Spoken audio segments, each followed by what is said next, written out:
বন্যায় কিছু যুবক এবং যুবতী বন্যাতে তারা তাদের জীবন বাঁচাচ্ছে সাঁতারের ভিতর সাঁতরে সাঁতরে সাঁতরে তারা তাদের জীবন যুদ্ধকে লড়াই করতেছে, তাদের জীবন বাঁচানোর জন্য লড়াই করতেছে। আমি আজ থেকে 2 দিন আগে ঢাকাতে গিয়েছিলাম। তো যাওয়ার পথে আসার পথে আমি ভিতরে ঢুকি নাই, লোকেশনটা হচ্ছে টাঙ্গাইলের ভিতর।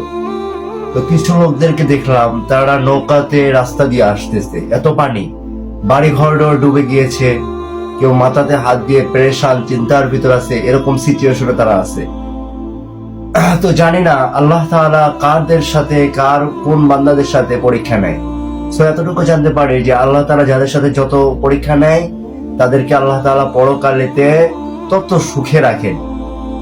সো আমরা বাঙালি, আমরা যেখান থেকেই দেখতে পাই না কেন, বিশেষ করে তাদেরকে দেখতে গেলে কষ্ট লাগে একটা জিনিস, যে তাদের ছোট বাচ্চা এবং তাদের জীবজা মানে যে পশু পাখিগুলো যখন বন্যাতে উড়ে যায়, মা বাবা বলে ডাকতে থাকে ছোট বাচ্চাগুলো, তখন চোখের অশ্রুটা মানে এরকম পর্যায়ে চলে আসে, অশ্রু আর ঝরানো মানে ঝরানো ছাড়া আর কোনো বুদ্ধি থাকে না, একা একাই চলে আসে অটোমেটিকলি, এতটা কষ্ট তাদের। সো আমাদের একটা চিন্তা করা দরকার, আমরা যারা উপর পর্যায়ে চলে আসছি, মানে যে আমাদের যারা আর্থিক অবস্থা ভালো, এই এমতো অবস্থায় তাদের কাছে আমরা একটু হেল্প করব, সাহায্য করব। কারণ তাদের অবস্থাটা দেখে আমি নিজেই হতাশ হয়ে গিয়েছি।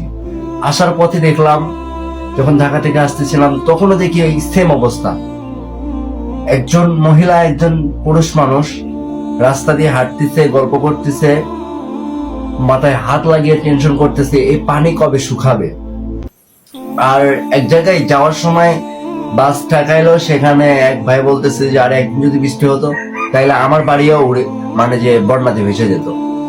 তো আল্লাহ তাআলা কাদের উপর রহম করেন, কারোর উপর পরীক্ষা নেন, তবে যাদের সাথে যত পরীক্ষা নেন তারা ততটাই ভালো থাকে। সো আমরা যাদের কাছে আর্থিক অবস্থা ভালো, যাদের নিকটে আর্থিক অবস্থা ভালো, আমরা তাদেরকে হেল্প করব, সাহায্য করব। যেরকম ভাবে তাদের বর্তমান খাদ্যর দিক দিয়ে খুবই নিরাশ হয়ে আছে, তাদেরকে খাদ্য দেওয়া দরকার, আমরা এই দিকটা দেখব। যাদের আর্থিক অবস্থা ভালো তাদেরকে ভালো একটা জায়গাতে মানে বাড়ি আপাততর জন্য অস্থায়ীভাবে নির্মাণ করে তাদেরকে থাকার ব্যবস্থা করে দেবো ইনশাআল্লাহ তাআলা। আর যে যত বেশি সাহায্য করবে আল্লাহ তাআলা তাকে তত বেশি ভালো কিন্তু বাসেন, এটা বাস্তব। আর আমরা যারা সাহায্য করতে পারবো না, আমরা যারা সাহায্য করার মতো আল্লাহ তাআলা আমাদের আর্থিক অবস্থা যেরকম দেন নাই, তো আমরা কি করব? আমরা আল্লাহ তাআলার কাছে দোয়া করব, আল্লাহ তাআলার কাছে দোয়া করব, আল্লাহ আমরা তাদের কাছে কিছুই দিতে পারিনি, আমরা তাদের জন্য কিছুই করতে পারিনি, তো আমরা তাদের জন্য একটু দোয়া করি, আল্লাহ তুমি তাদেরকে এই বন্যা থেকে তুমি তাদেরকে বাঁচাও, তাদের জীবনকে বাঁচাও, তোমার ইবাদত করার মতো তৌফিক দাও।